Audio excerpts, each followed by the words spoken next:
की हा वाढदिवस देवीदास फुलारी यांनी मॅनेज केलाय की काय. हा सगळा उद्योग रामनं केलेला आहे. राम तरटे, महेश मोरे आणि बालाजी पित्ता. पु ल देशपांडेच्या भाषेत सांगायचं तर वाढदिवस म्हणजे मायनस डे असतो. आपल्या आयुष्यातलं 1 वर्ष संपलेलं असतं. मी कॉलेजला असताना विनोदी साहित्य फार आवडत होतं. नंतर वय वाढत गेलो, जरा गंभीर वाचत गेलो. पण ते आवाज, जत्रा वगैरे हे फेवराईट माझ्या अंक होते. तेव्हा कॉलेजला असताना एक विनोद वाचला होता, गमतीचा आहे. 4 प्राणी स्वर्गामध्ये गेले जेव्हा सृष्टीची निर्मिती होऊ लागली होती आणि परमेश्वराला सगळ्यांनी आपलं आयुष्य मागितलं. कोण कोण प्राणी होते? एक होता माणूस, दुसरा होता गाढव, तिसरा कुत्रा आणि चौथा घोबड. तर देव म्हणाला काय हरकत नाही, सगळ्याला 40-40 वर्ष मी आयुष्य देतो, तुम्ही जा. सगळे खुश झाले. माणूस फार लबाड. तो म्हणाला, ह्या कुत्र्याला, गाढवाला आणि घोबडाला काय करायचं 40 वर्ष? मी माणूस आहे. तो देवाकडे म्हणाला, ते कुत्र्याला काय करायचं आहे? म्हणाले, त्याला 40 वर्ष, त्याचे 20 वर्ष मला द्या. नाही, गाढवाचे 20 वर्ष मला द्या. तर परमेश्वर म्हणाला, ठीक आहे. म्हणजे 40 याचे, पुढचे 20 वर्ष गाढवाचे.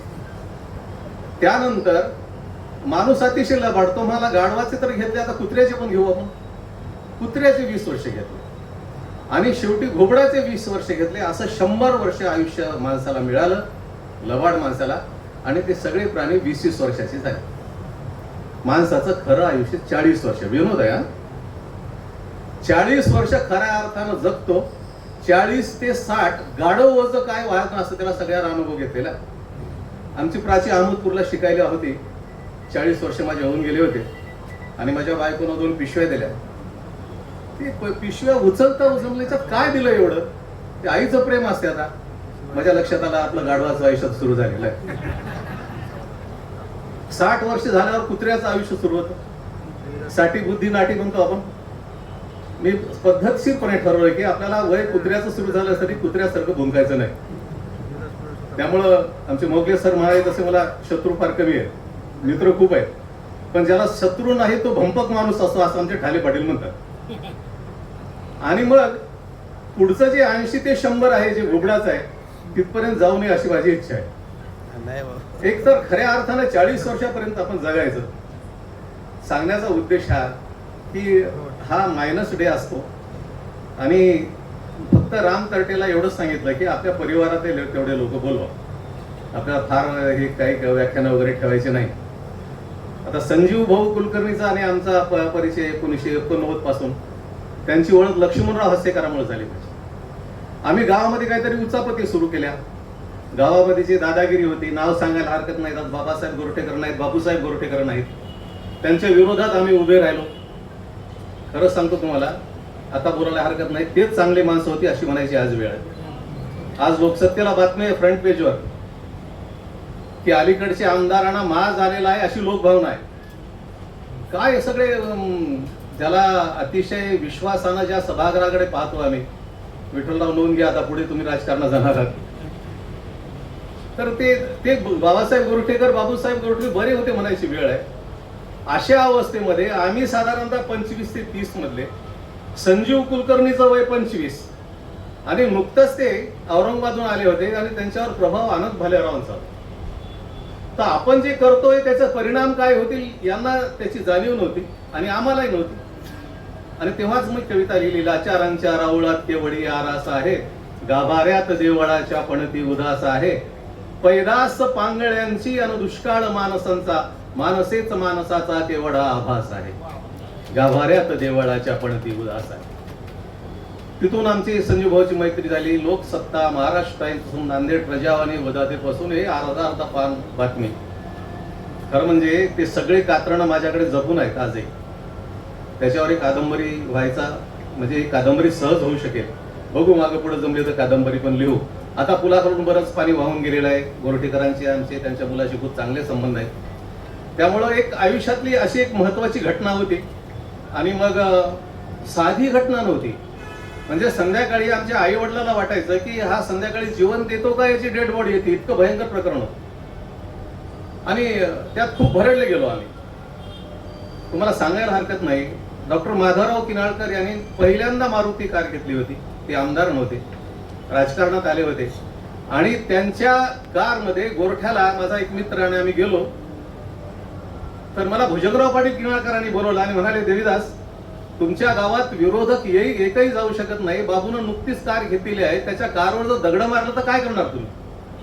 तेव्हा मी सांगितलं की आम्ही आहोत ना, आता गावाचं वातावरण बदललंय. आणि मग त्या अवस्थेमध्ये गावात कोणीच विरोध करत नाही, अशा अवस्थेमध्ये आम्ही असेंब्लीमध्ये क्वेश्चन कोणी करतील का म्हणून डॉक्टर किनाळकर, मी, माझा मित्र आम्ही गेलो. आता थांबायचं होतं, डॉक्टर किनाळकरांची तिथं काही सोय नव्हती. ते म्हणले आपण विठ्ठलराव काकाकडे थांबू, म्हणजे विठ्ठलराव जाधव. मग आम्ही बाहेर जेवण वगैरे करून आमदार निवासला गेलो. विठ्ठलराव जाधव बसले, त्यांच्या आणि किनाळकरांच्या गप्पा झाल्या. ते त्यांना बाबू म्हणायचे. ते म्हणले, अरे बाबू, परवा बाबासाहेब गोरठेकर भेटले म्हणाले, आणि ते गावात कोणतरी 2 मुलं फार गडबड करू लागलेले आहेत, कोणतरी एक टेलिफोन मध्ये काम करतो आणि दुसरा कोणतरी शिक्षक आहे. काय प्रकार आहे, एवढा मोठा माणूस, याच्या डोळ्यात पाणी आलं म्हणाले. काय चाललंय हे, कोण आहे ते 2? आम्ही दोघं मागे बसलेले. डॉक्टर किनाळकर म्हणाले, हे दोघं आहेत म्हणले. गावात ज्यांनी वातावरण खराब केलंय हे.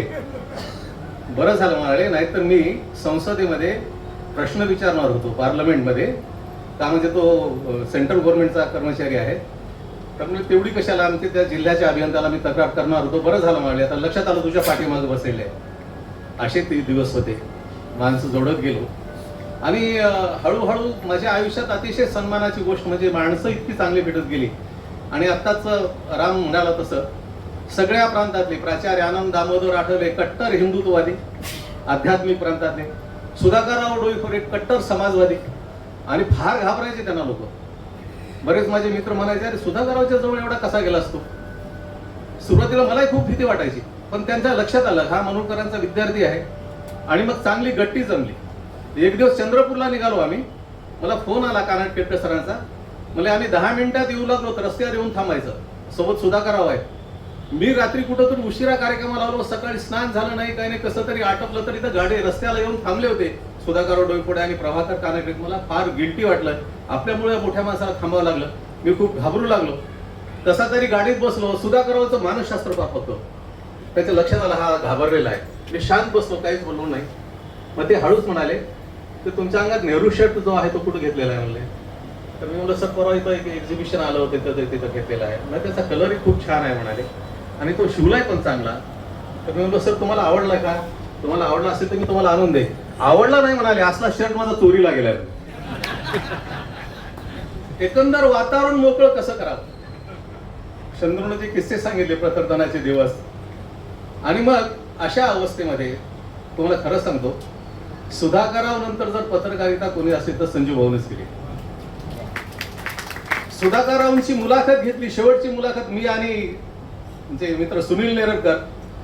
समोर अशोकराव बसलेले आहेत आणि सगळ्या वेगवेगळ्या पद्धतीचे, आणि आता ते प्रश्न विचारताना मला एवढा ताण येऊ लागला. आणि मग प्रश्न विचारलाच नाही सत्यसाईबाबाविषयी. आणि मग संजीव कुलकर्णी त्या कार्यक्रमाला नव्हते. त्याने कुठून माहिती घेतली माहिती नाही.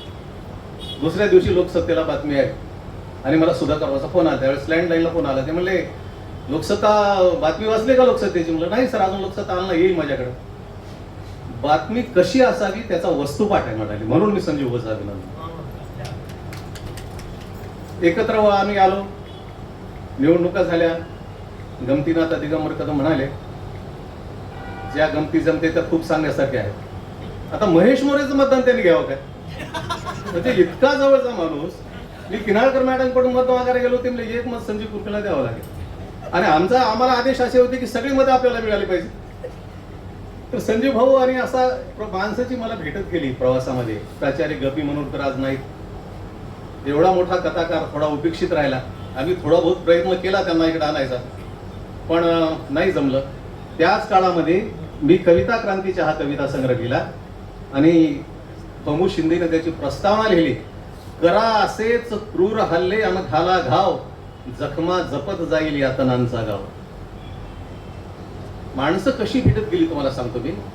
आता मी 25-26 वर्षे, फार तर 27-28 असेल, तेव्हा मी कविता क्रांतीच्या लिहिल्या. त्या कविताच नाहीत. मी आज जेव्हा पाहतो त्या कवितेचं आत्मपरीक्षण करतो, त्या कविता नाहीत. पण एकदा कोकणामध्ये गेलो आम्ही साहित्य संमेलनाला आणि महेश मोरे म्हणाले, सर आपण तुमचा कविता क्रांतीची दुसरी आवृत्ती काढू. म्हणलं काढू. निर्मल आवृत्ती काढली, त्याचा प्रकाशन सोहळा टेलिफोन भवनच्या कॉन्फरन्स हॉल झाला. माझे सगळे टेलिफोनचे मित्र बसले होते. त्याला आमचे बंडू कुंटुरकर जैन होते, आमचे जे जनरल मॅनेजर, त्यांना मराठी काही समजत नव्हतं. आणि त्यावर बोलायला होते प्रकाश पेदकर सर, ललिता गादगे. ललिता गादगे आता कार्यक्रम चांगला म्हणल्यावर मग कोणी अखिल भारतीयचा अध्यक्ष करतं, मग कोणी वेगवेगळे उपमा काही नावं सुचवली होती. मी राम ऐकत नव्हता माझं. यांना बोला म्हणजे त्यांना नाही, तुम्हाला अनेक वेळा त्यांनी अखिल भारतीय साहित्य सुद्धा अध्यक्ष केल्यामुळे त्यांना काही मी बोलवत नाही. सांगायचा मुद्दा हा, माणसं कशी भेटली.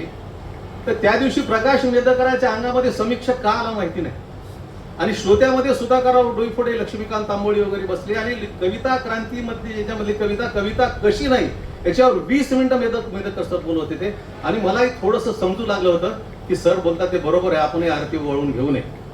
आणि मग नंतर कार्यक्रम झाल्यावर खिचडीचा कार्यक्रम झाला, जेवण झालं, मी घरी गेलो. दिवसभर काम करून थकलो होतो, मला झोप लागली. पहाटे 5 वाजता मेदकर सरांचा फोन आला. म्हणले फुलारी उठले का? म्हणलो सर हो तुमच्या फोनवर उठलो. म्हणले अहो मला रात्रभर झोपच आली नाही. म्हणलं काय झालं सर? अहो घरी आल्यावर बायकोनं एवढं तासलं म्हणे मला. त्याचे टेलिफोन मधले सगळे मित्र तिथं बसलेले आहेत, त्यांना काय ते फरव अंगाविषयी कळत नाही, तुमच्या अंगामध्ये समीक्षक आला, काय बोलले तुम्ही याचं तरी भान आहे का तुम्हाला? आणि हे इतकं लागलं फुलारी मालिक, मला रात्रभर झोपच आली नाही. ही जी माणसं मनाचा जो मोठेपण आहे, प्रकाश पेदकर, प्राचार्य अनंत दामोदर आठवले. एका साहित्य संमेलनात एका पत्रकाराने विचारलं मला की प्राचार्य अनंत आठवले तुमचे गुरु आहेत आणि ते तर चातुर्वर्णाचा पुरस्कार करतात, सती जाण्याच्या पद्धतीचा पुरस्कार करतात. मी त्याला एवढंच उत्तर दिलं की याच्या पलीकडे जाऊन माणूस शोधावा लागतो, तेव्हा माणूस कळतो. आणि त्या अर्थानं प्राचार्य आनंद दामोदर आठवले हे माझे तसे मित्र आहेत. माझा मित्र बसला इथं शंकरवाडेवाले. अतिशय दुःखाची गोष्ट घडली. आयन तरुण मुलगी त्यांची, आमची सुप्रिया, तिचं निधन झालं. माझा सारखा प्रयत्न असतो या माणसाला बाहेर काढायचा, पण तुमच्या लक्षात आलं असेल आज. माणसं जोडत गेलो आम्ही. एक पाऊस अक्षरांचा का अक्षर मिळा काहीतरी कार्यक्रम बसवला होता आम्ही. त्याचं पुस्तक आता शंकरवाडेवाले काढू लागलेले आहे. त्याच्यामध्ये वृषाली किनाळकर, प्राध्यापक गणेशराव सोनाळे, मी, शंकरवाडेवाले खूप चांगले कार्यक्रम केले. आणि त्या काळामध्ये आम्ही गप्पा करत होतो कुणाची कविता कशी आहे काय नाही. मी खेड्यातून आलेला आणि दुसरा विज्ञानाचा विद्यार्थी. मी किनाळकर मॅडम म्हणाले तुम्हाला पणती शब्द म्हणता येत नाही का? म्हणाले लाचारांच्या राऊळात केवडी आरास आहे, गाभाऱ्यात देवळाच्या पणती उदास आहे. आता मला म्हणता येते नीट, पण ते पंती का ते नळाचा न आणि बाणाचा न यातला फरक तुम्हाला समजतो की नाही? मग आता मी म्हटलं काहीतरी अहो मॅडम आम्ही सायन्सचे विद्यार्थी आहोत, खेड्यातून आलो. पण गोष्ट गांभीर्याने घेतली आणि परमपूज्य आप्पांना म्हणलं आप्पा हे प्रमाण भाषा जी आहे ते म्हणले पहिल्यांदा लक्षात ठेव की आशय महत्वाचा आहे. बहिणाबाई चौधरी कुठल्या शाळेत गेली होती म्हणाले, पण आम्ही पुणेकर लक्ष देतो म्हणाले, याचा उच्चार कसा आहे. आणि तिथून प्रवास सुरू झाला. कविता येऊ लागल्या हळूहळू, कविता क्रांतीच्या, आणि नंतर 5 आऱ्यांचं चाक ही माझी कादंबरी आली. आताच रामने ज्याचा उल्लेख केला त्याच्यावर खूप टीका पण झाली की तिला एक स्त्री म्हणून उभं केलं आणि तिला 5 पुरुषासोबत संसार करताना तिचं काय दुःख आहे. एक जोशी नावाचे ग्रस्त 77 वर्षाचे, त्यांचा मला फोन आला. ते म्हणले रात्री फोन आला, 11 वाजले होते. ते म्हणले देवीदास फुलारी बोलतो का? म्हणलं हो. म्हणले माफ करा मला यावेळेस तुम्हाला फोन करायला नको, आपण केला म्हणाले. ते 5 आऱ्यांचा चाक कादंबरी तुम्हीच लिहिली का? हो म्हणलं मीच लिहिली. पूर्ण कादंबरी वाचून काढली. मला इतका आनंद झाला. म्हणलं आता किती आपलं कौतुक करतात काय नाही. ते म्हणले की तुमचं वय किती आहे? मी म्हणलं त्यावेळेस सुद्धा मी होतं, माझं 55 वर्ष वय आहे. तर मला यानंतर अशी कादंबरी लिहू नको. काय झालं सर? तर ज्याला जो प्रातःस्मरणीय आहे आम्हाला, सकाळी उठल्याबरोबर धर्मराजाचं नाव घेतो आम्ही, त्याला तू खलनायक केलास कादंबरीचा. मी म्हणलं ज्याला बायकोला वाचवता आलं नाही तो खलनायक नाही का? मग अजून एवढे चिडले ते, मग अरे तुरी बोलायला सुरू केले. पण मी 350 पानाच्या कादंबरीवर कुठल्या पानावर काय लिहिलंय याचं सविस्तर विवेचन ते करत होते. मी म्हणलं काका तुम्ही आज माझ्या समोर नाहीत, सोडवे आपला महाभारत वादाचाच विषय आहे, पण तुम्ही आज समोर जर राहिले असते तर मी नक्की तुमच्या पायावर डोकं ठेवलं असतं. सांगायचा उद्देश हे सगळे मित्र मिळत गेले. एकदा कार्यक्रमाला निघालो आम्ही, काही 10-12 प्रयोग केले असतील. आणि त्या दिवशी काय झालं काय नाही, खूप अंग दुखू लागलं माझं. किनाळकर मॅडमला म्हणलं अहो तुम्ही गायनाकॉलॉजिस्ट पण बाकीचं थोडं बहुत तुम्हाला समजत असेल ना? म्हणलं समजते. फार त्रास आला. म्हणलं एक गोळी द्या मला. त्याने एक पांढरी गोळी दिली खूप मोठी, पण ते घशातून जातच नव्हती मध्ये, अशी जाडच्या जाड. मी म्हणलं मॅडम ही गोळी कशी दिली? ते म्हणले जशी बाई तशी गोळी. तर मी म्हणलं तुमच्या पाया पडतो आता जाड होऊ नका, याच्यानंतर तेवढी जाड गोळी घेता येणार नाही. सांगायचा उद्देश आहे की ज्या पद्धतीनं पुढे गेलो आम्ही आणि हा परिवार जोडत गेला. दादा तुम्ही वाचलाय की नाही की फेसबुकवर रामवर मी पोस्ट टाकली होती परवा आणि त्यात तुमचा उल्लेख आहे आवर्जून. हा माणूस आज उभा राहिला आणि त्याच्या मनात कृतज्ञता आहे. तेव्हा दासू वैद्यचं फार छान कॉमेंट होती. ते म्हणले आजपर्यंत रामकथा खूप ऐकली आपण, ही रामकथा फार वेगळी आहे. तेव्हा असा परिवार वाढत गेला. खरं म्हणजे अधिक बोलणार नाही. तो म्हणतो ना आपण निकले ते अकेले जाने बे मंजिल लोग आते गए और कारवां बदता गए. तेव्हा आता निवृत्तीच्या क्षणात आहे. वय काय लपून राहत नाही, वय 65 झालेलंच आहे आणि खऱ्या अर्थानं पारिवारिक स्थितीमध्ये सुद्धा निवृत्ती मी घेतलेली आहे. प्रणवला सांगितलं हे प्रणव आणि सीमावर घर सोपवलेलं आहे. पैसे मला देऊ नको मला मागू नको, मी माझ्या पद्धतीनं जाणार. घर त्याच्यावर सोपवलंय सगळं. त्यामुळं आज इथं जे सगळे जमा झालेत, कुणाला मी ब्लर दिलंय, कुणाची प्रस्तावना आहे, कोणी प्रेम करणारे आहे. आपण सगळे आला तेवढ्या मोठ्या संख्येनं. ही माझं खऱ्या अर्थानं वैभव समजतो मी. त्यामुळं आधी बोलणार नाही. संजीव भाऊ बोलणार आहेत आणि किनाळकर मॅडम बोलणार आहेत. मी इथं थांबतो. परत एकदा तुमच्या सगळ्यांविषयी माझ्या मनात अपार कृतज्ञतेची भावना आहे. धन्यवाद.